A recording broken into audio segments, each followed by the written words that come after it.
Begin first by looking at the first and largest of the membrane-bound organelles, and this is certainly the nucleus, which is certainly typically found in every eukaryotic cell except for a red blood cell.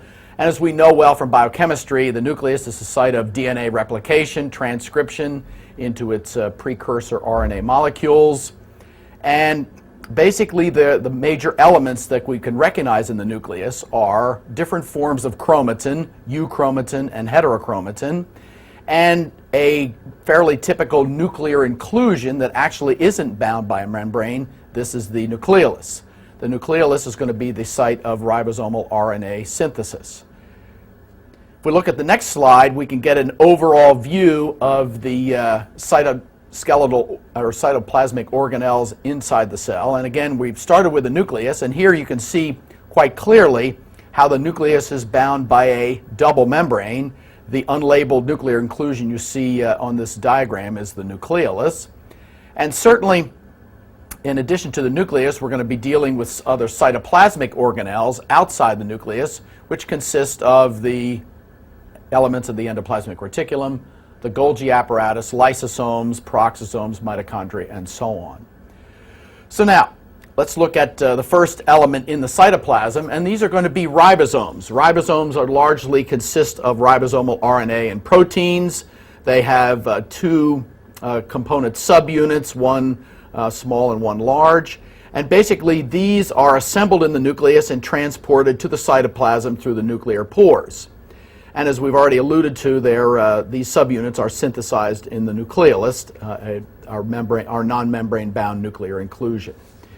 Once in the cytoplasm, the ribosomes typically form polysomes, which basically are going to be found in two different forms. And the forms that these polysomes exist in are free polysomes, and these are going to be the site of synthesis of three different kinds of proteins, those destined for the nucleus, those to be incorporated into peroxisomes, or those to be incorporated into mitochondria. Arguably, the more important form of ribosomes are membrane-associated polysomes, and these are going to be the sites of synthesis of three different kinds of proteins: secretory proteins, membrane proteins for the membrane of the cell itself, and most importantly, the lysosomal enzyme proteins.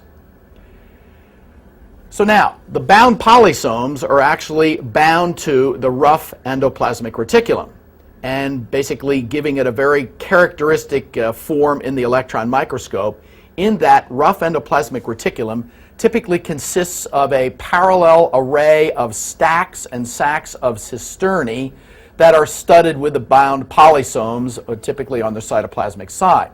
So in the figure to the right at the tip of the arrow, you can see the electron-dense dots that give us the characteristic appearance of the rough endoplasmic reticulum.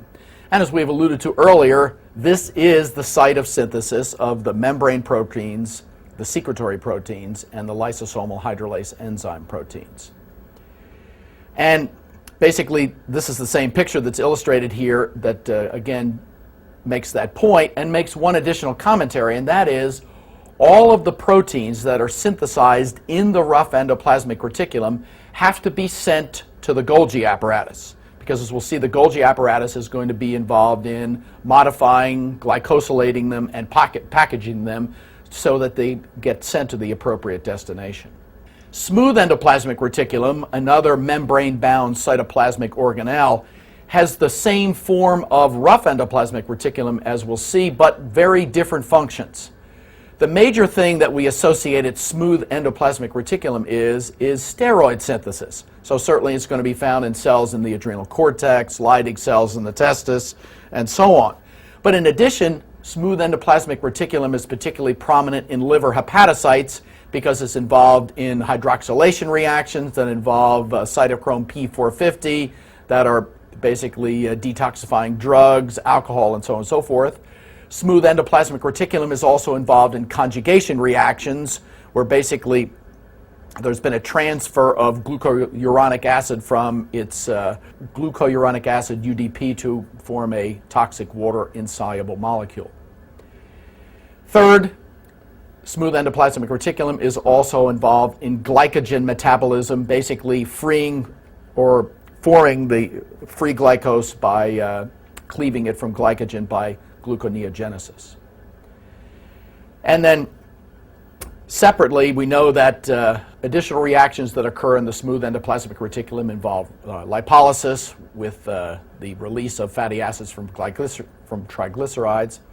And finally, we know that smooth endoplasmic reticulum is a specialized component of striated muscle cells that's involved in the storage and release of calcium ions. Finally, if we look at an electron micrograph that's on the next page, we can see the distinct difference in this view of rough versus smooth endoplasmic reticulum. You can see at the top of the slide the parallel cisternal arrays of rough endoplasmic reticulum dotted by electron-dense bound polysomes, whereas immediately adjacent to it, these are most likely liver hepatocytes, are elements of the tubular arrays of smooth endoplasmic reticulum, again looking like the same array of parallel cisternae but lacking the bound polysomes in the form of electron-dense dots. Now then, let's turn our attention to a next membrane-bound organelle, and this is the Golgi apparatus. Golgi apparatus looks for all the world like smooth endoplasmic reticulum in that it is typically found in the form of stacks of parallel arrays of cisternae. The difference is the Golgi apparatus typically has a slight curvature to its membrane-bound cisternae, which you can see in the electron micrograph on the right side of the page. And the other thing that distinguishes Golgi apparatus from smooth endoplasmic reticulum are the presence of dilatations at the ends of the cisternae. So make sure you can distinguish in the electron microscope the difference between Golgi apparatus and smooth endoplasmic reticulum.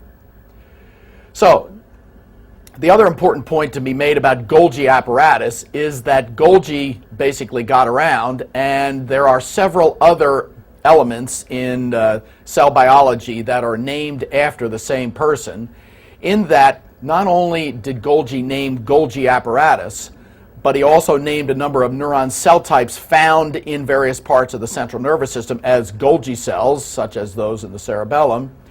And also, he, as we look on the next slide, also named the Golgi tendon organs after himself, not to be considered or confused in any way with the Golgi apparatus. So on this particular slide is a diagram illustrating the components and functional areas of the Golgi apparatus. And you can see that the parts of the Golgi are named as the cis portion of the Golgi, the trans portion of the Golgi, and what we call the medial Golgi. Each of these areas have slightly different Golgi-related functions. You could see, for example, that the cis portion of the Golgi apparatus is closely applied to the rough endoplasmic reticulum, and this is typically the point where the newly synthesized proteins generated by the rough ER are entering the Golgi apparatus. In particular, we make a point down at the bottom of the slide. This is where the hydrolase-based enzymes destined for incorporation into lysosomes are entering after being synthesized in the rough ER. The medial part of the Golgi is the glycosylation site, where the Golgi apparatus modifies proteins by glycosylation.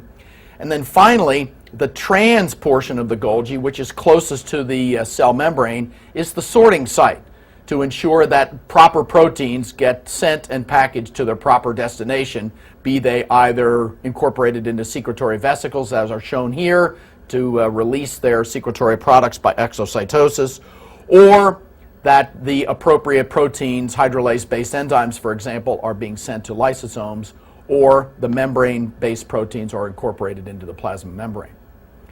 So in summary, the functions of the Golgi apparatus include basically a major site of what we call post-translational modification by glycosylation prominently, sorting and packaging of the newly synthesized proteins. The glycoproteins themselves basically are going to be modified in some way to be sent to the proper destination, either as secretory proteins, lysosomal proteins, or the plasma membrane. And two disease processes result from enzyme deficiencies that are missing in the Golgi apparatus. And in both of these cases, the appropriate enzyme-based proteins are sent to the wrong destination or are merely secreted out into the bloodstream. And these two disease states that are Golgi based are I cell disease and hyperproinsulinemia. In hyperproinsulinemia, there's basically a enzyme defect where there is a missing peptidase enzyme that fails to cleave proinsulin into its insulin and C-peptide subunits in the Golgi apparatus. What in essence happens is there then will be elevated levels of proinsulin in the bloodstream, and patients develop signs and symptoms similar to those with non-insulin dependent diabetes. In I cell disease, under normal circumstances, mannose 6-phosphate residues in glycoproteins are modified by a phosphotransferase enzyme to make sure that hydrolase-based enzymes are sent and incorporated into lysosomes. But when I cell disease results, there is a deficiency in that phosphotransferase enzymes, which means that the lysosomal-based enzymes are sent to the wrong destination. Basically, these enzymes will not be targeted and will not be incorporated into lysosomes, and instead will be merely released into the bloodstream and into other body fluids. And basically, it's the absence of these mannose 6-phosphate residues on those hydrolase enzymes that results in their secretion rather than in their incorporation into lysosomes. And typically, this disease results in a wide variety of skeletal-based abnormalities and a lifespan that's typically less than 10 years. Next, now, let's look at the two different forms of lysosomes. And we've already made the comment about the fact that they are getting lysosomal-based or Golgi and RER-based hydrolase enzymes of very low pH. We know that lysosomes basically exist in two forms.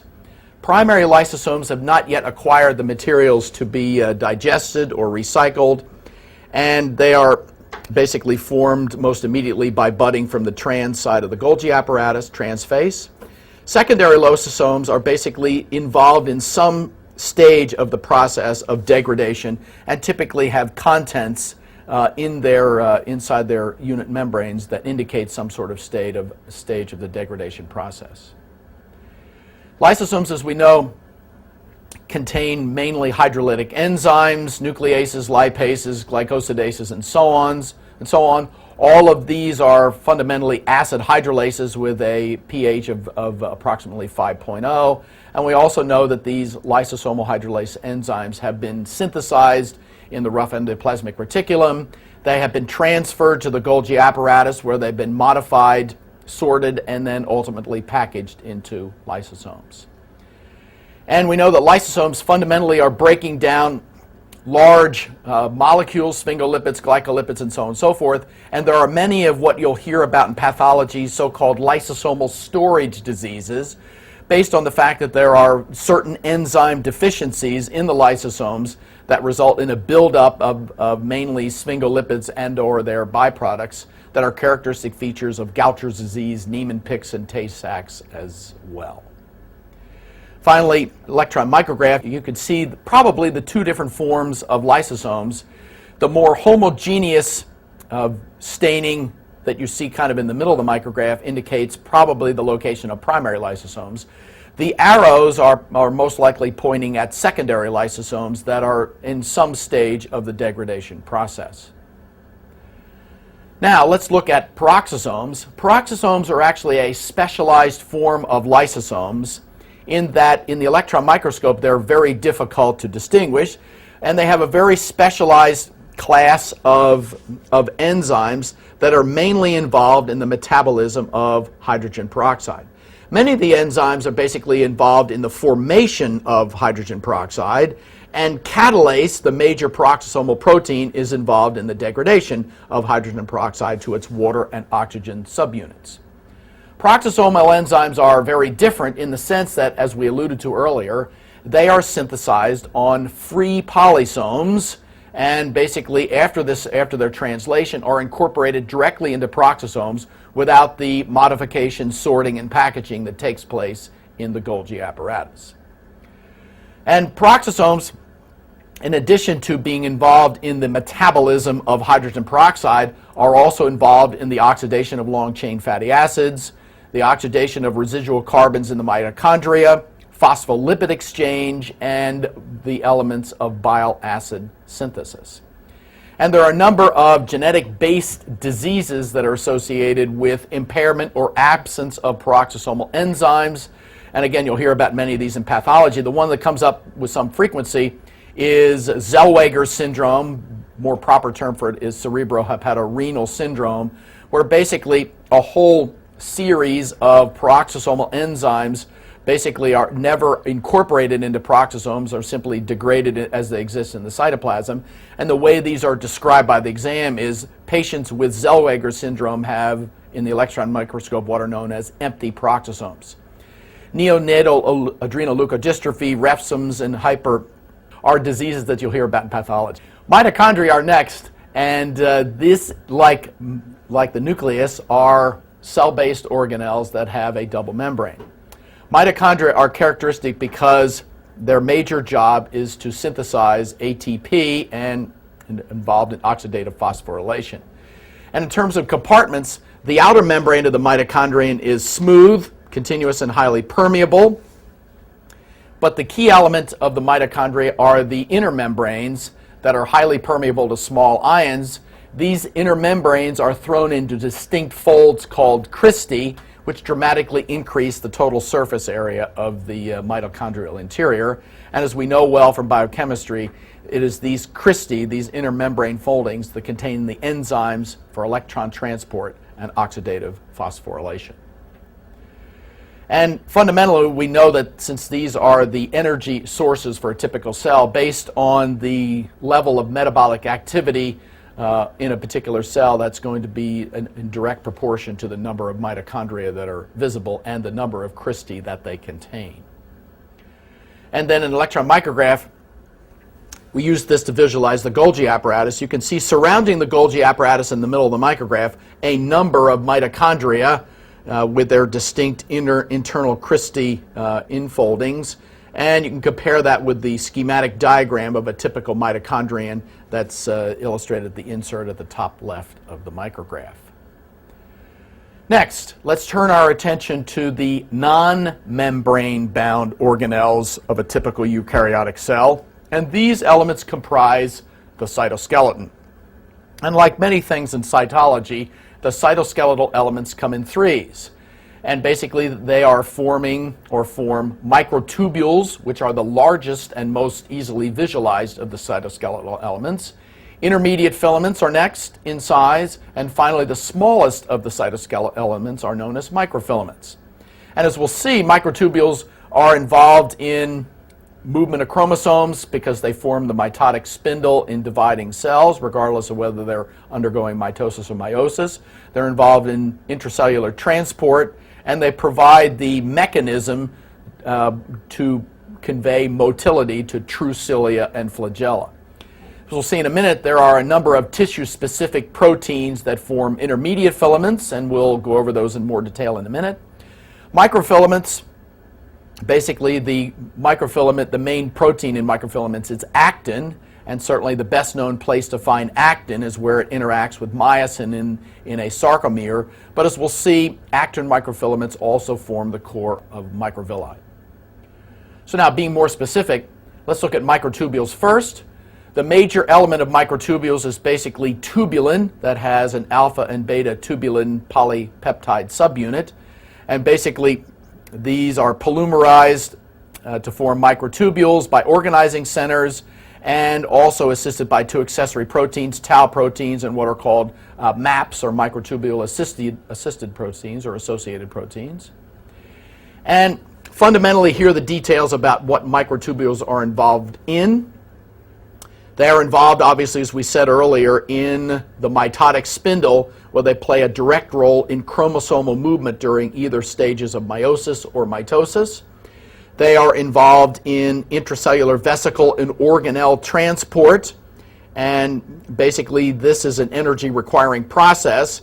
And as we know from looking at neurons and axons, basically there are two ATPase motor molecules that are driving the transport process, kinesin, and dynein.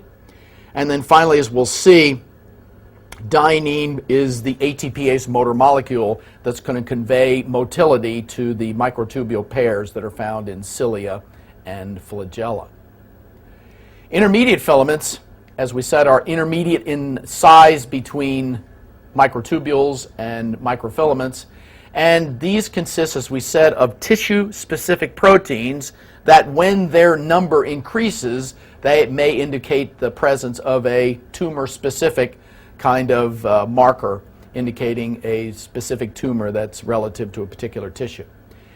Most common intermediate filaments include cytokeratins, which are characteristic of epithelial cells. And as we'll see, these kinds of structural intermediate filaments help maintain the integrity of desmosomes and hemidesmosomes, specialized cell-to-cell junctions that are found in a wide variety of epithelial cells. Desmin is an intermediate filament that's characteristic of all different kinds of muscle, gut smooth muscle, and it's also found associated with the Z bands or lines of a skeletal and cardiac muscle. Vimentin is what we call a mesoderm or a mesenchyme intermediate filament. It's associated with endothelial cells, and it's not too much of a stretch to also say that it's also associated with vascular smooth muscle. So when we talk about smooth muscle intermediate filaments, gut smooth muscle is desmin, but the vascular blood vessel smooth muscle is vimentin. But vimentin, as we've said, is also a mesoderm-related intermediate filament that's found in fibroblasts, chondroblasts, and so on and so forth that are associated with the formation of connective tissue and cartilage, the structural support cells of the body. Last place that intermediate filaments are very characteristics are in neurons. Neurofilaments are a prominent feature of all parts of a neuron. And glial filaments are found in virtually all glial cells, but are particularly prominent in CNS-based astrocytes. Finally, microfilaments are the smallest of the cytoskeletal elements, and as we said, they are largely composed of actin. There are fundamentally two different forms of actin, F-actin and G-actin, that are kind of twisted together in a helical pattern. And fundamentally, actin microfilaments are involved in a couple of processes. One is local movement inside the cell itself. And as we know well, the actin filaments are overlapping and associated with myosin filaments in striated muscle cells. They form the core of microvilli that we'll talk about in a minute. And they're also closely associated with the red blood cell membrane. And at that red blood cell membrane, they utilize spectrin as their actin binding protein. Let's now look at a couple of features of the surfaces of a typical eukaryotic cell. And we're going to look at three different aspects of this. This is kind of illustrated by the schematic diagram on this slide. One is at the arrangement in the electron microscope of how the basal membrane, the basal surface of a typical cell, is related to an underlying basal lamina. That's illustrated at the bottom of the picture. Then we're going to look at how cells interact with one another at cellular junctions. And we're going to see that there are fundamentally three different kinds of junctional specializations that have different functions and a distinct feature in the electron microscope. These will be tight junctions, desmosomes, or gap junctions. We'll look at those. And then finally, we'll finish this chapter by looking at the apical or surface specializations of a cell in the form of either microvilli, as illustrated in this picture, stereocilia, or true cilia. Let's begin by looking at the arrangements between the basement membrane, or the base membrane of the cell, and the underlying acellular matrix. And we need to make the distinction between what is a basement membrane and what is a basal lamina. A basement membrane is the light microscopic term and that underlies virtually all epithelia. And recognize that the basement membrane is a light microscopic term, which in the electron microscope can be seen to consist of both a basal lamina and an underlying reticular lamina. The basal lamina is what we pay attention to fundamentally at the electron microscopic level. And it is composed of a specialized form of filtration collagen known as type 4 collagen. It has binding proteins that help keep the cell membrane in question bound to the underlying reticular lamina in the form of laminin, for example, and proteoglycans, which are charged molecules. One of the best known of them is heparin sulfate, found at the kidney basal lamina, that has a net negative ionic charge. The underlying reticular lamina basically is consisting of delicate reticular fibers. And certainly, even though we didn't label it here, the best known and probably most clinically significant basal lamina is that of the kidney glomerulus, which is a basal lamina that, as we'll see when we look at the kidney glomerulus itself, is a basal lamina that's shared by the podocyte foot processes on one side, there to the top right of this electron micrograph over on the right side of this slide. And this basal lamina is also shared by a fenestrated discontinuous capillary endothelium of the glomerular arterioles.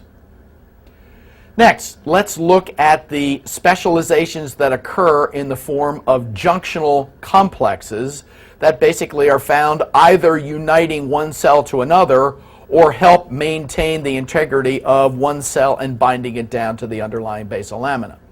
And fundamentally, we can kind of divide up the junctional specializations between cells into three different forms. At the luminal surface of the epithelium, typically will be found a zonula occludens, which is also known as a tight junction. This is only found near the luminal surface of the epithelium, and basically this junctional specialization acts as a barrier, because at punctate points the two opposed membranes of the adjacent cells are basically in direct contact with another in kind of a series of punctate type contacts that provide a barrier protecting the sides of cells from whatever the contents of the lumen of the epithelium are. Next, as we move down is the second kind of junctional specialization. This is known as a desmosome or a macula adherens or a spot-like junction. Basically, this is a junctional specialization that helps keep cells together. And as we'll see, it's going to be prominently associated with a component of intermediate filaments known as tonofilaments, which are highly characteristic of epithelial cells. And then finally, the last junctional specialization is known as a communicator or a gap junction. It's also known as a nexus as well. By communication, this junctional array consists of connexin channels linked together to transmit small hydrophilic molecules or ions, such as calcium ions, and second messengers such as cyclic AMP. So now, other than the functional differences, it's important to be able to recognize what these junctional specializations look like in the electron microscope. And other than their actual location, one of the best ways to distinguish them is on the presence or absence of a particular intracellular density closely associated with them. For example, we note at the top of the page that we can identify relatively easily a tight junction based on its location right near the luminal surface of an epithelium and the fact that there is no adjacent intracellular density associated with the closely opposed membranes. Desmosomes, on the other hand, are the only kind of junctional specialization that have a prominent intracellular density on the cytoplasmic side of the opposed membranes, formed in large part by the associated intermediate filaments. So desmosomes are the most easily recognizable because of this intracellular density of the three junctional specializations. Gap junctions, unfortunately, in the electron microscope, look exactly like a tight junction, such that they are closely opposed membranes that contain or consist of, as we noted, the connexin subunits, but they lack the appropriate intracellular density. So the best way to recognize a gap junction is on its location. It's only found between adjacent cells, but never at the luminal surface. Finally, note that a specialized form of desmosome may be situated in the basal surface of an epithelial cell, known as a hemidesmosomes. Its job is to help maintain the integrity by joining the basement membrane, the basal membrane of a cell, to the underlying basal lamina. In the next picture is an electron micrograph that will help us distinguish between a gap junction and a desmosome. Note that we're identifying this gap junction because it's nowhere near apparently the luminal surface of the epithelium, but you can see it consists of almost a black line in the electron microscope where the closely opposed membranes are situated adjacent to one another. But note there is an absence of an adjacent intracellular density on either side of the opposed membranes. In contrast, look at the appearance of a desmosome. Its membranes are much further apart. There is a much more prominent extracellular space between the opposed membranes, and you can see a prominent electron density caused by the intermediate filaments on either side of the opposed desmosomal membranes. So basically you can see in the electron microscope that these two elements are fairly easily distinguished. Next, let's complete our chapter on cytology by looking at the apical or luminal surface specializations. And again, there are three of these: microvilli, stereocilia, and true cilia. Microvilli themselves are, as we indicate in the text, are luminal specializations whose job overall it is to increase the surface area, particularly of an area like small intestine columnar epithelial cells, specialized for absorption. Note that, as we alluded to earlier, the core of a microvillus is formed by actin microfilaments. And you can see examples of a microvillus epithelium in the micrograph on the right, probably from a columnar small intestine absorptive epithelial cell. But note also you can see examples of some of the junctional specializations at relatively low magnification. Note the appearance of the tight junction or zonula occludens immediately adjacent to the luminal surface of the epithelium, and note how in the electron microscope it looks like an electron-dense black line, basically lacking significant density on either side of the opposed membranes. Compare that with the desmosome that's illustrated a little more inferiorly, where it joins the adjacent epithelial cells together with membranes that are separated by a more prominent extracellular space and are associated with a prominent intracellular density. Note that a zonula adherens is a form of a joining junction that's found just below the area of a tight junction.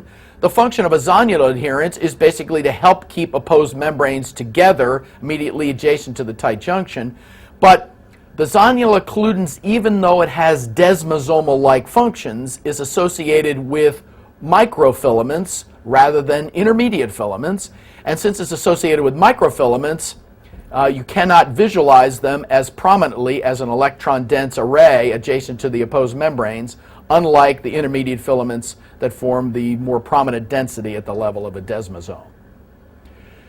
Now, in contrast, what are stereocilia? We've identified them as another form of a cell surface specialization, and they are certainly that, but recognize that stereocilia are really just tall microvilli found in two specialized locations in the body.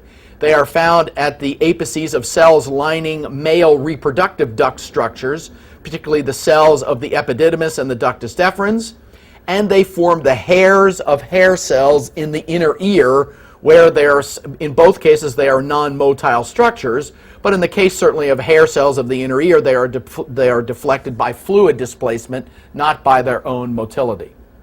Finally, the other form of specializations that emanate from a cell are known as true cilia, and basically a very good example of a true cilium is a flagella that basically it has the same microstructure as a true cilium, but it certainly is forming the motile tail of a sperm cell.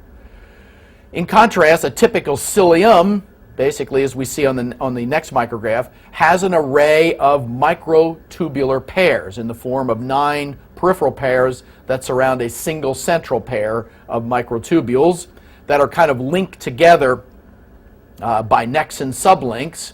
And more importantly, these are motile pairs of microtubules because linked, associated with each pair, is a pair of what we call dynein sidearms, dynein being the ATPase motor molecule that conveys motility to that true cilium or to the flagellum of a sperm cell.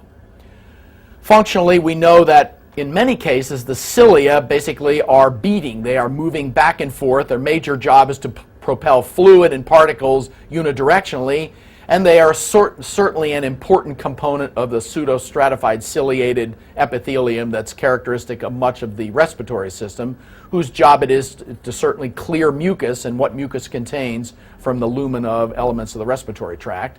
And as we've already indicated, the dynein conveys motility to the flagella, the tails of sperm cells.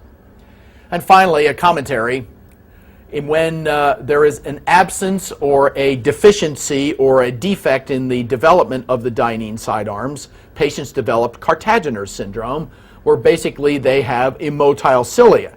And certainly because of their prominent features and presence in the respiratory system, such individuals are prone to chronic sinusitis, bronchiectasis, and so on and so forth. And in males, certainly infertility may be the result because of lack of motility that would normally be conveyed to sperm cells.